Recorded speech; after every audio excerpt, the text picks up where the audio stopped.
Sourcing. Overview.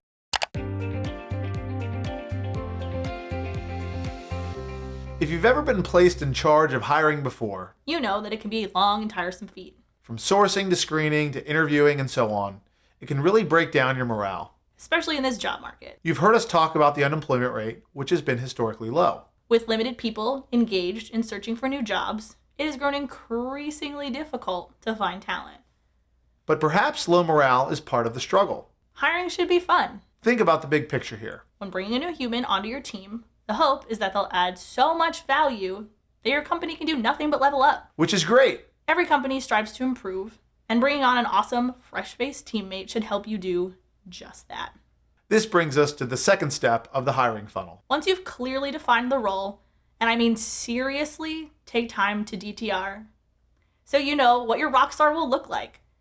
You'll need to start the initial search for those that might fit the bill. But where do you find those available people? Well, Well, there are many options to get you started. an applicant tracking system, or ATS for short, is a good place to begin. Once you've posted your criteria, aka the job ad, you must wait for the pool to fill. While we're waiting, let's actually define what it means to source candidates. The word source means to get a product or basic material from somewhere. In our case, those materials are our candidates, And we can source them from many different locations in a variety of ways. which we'll cover here, so don't panic if you have no idea where to begin. Typically, it'll take a solid week or two to allow for your candidates to populate in the job ad. In the meantime, it might be worthwhile to think through your sphere of influence.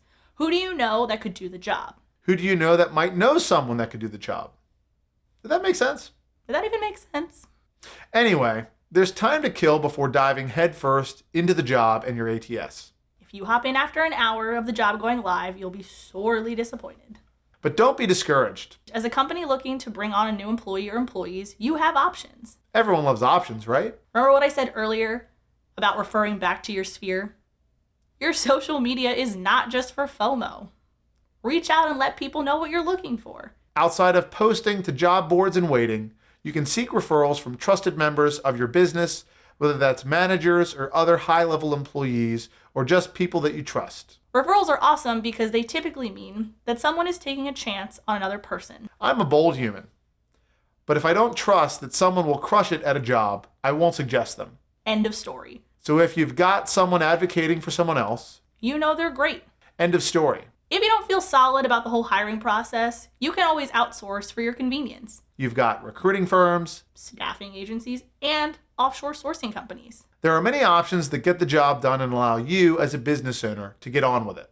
We'll dive more deeply into each of these options to help you get a better understanding of what might be the best choice for your business. Sourcing and screening can be the lengthiest sections of the hiring process. So you want to make sure you weigh all of your options before getting started on the search. Just remember that hiring needs to be fun. As a business owner, whether you're doing the recruiting yourself or not, you have to be in it and enjoy and trust the process. Otherwise, you'll be miserable, bringing a new human into your misery. And you guessed it, those people surely won't stay. So pep up, folks. Pep up, folks.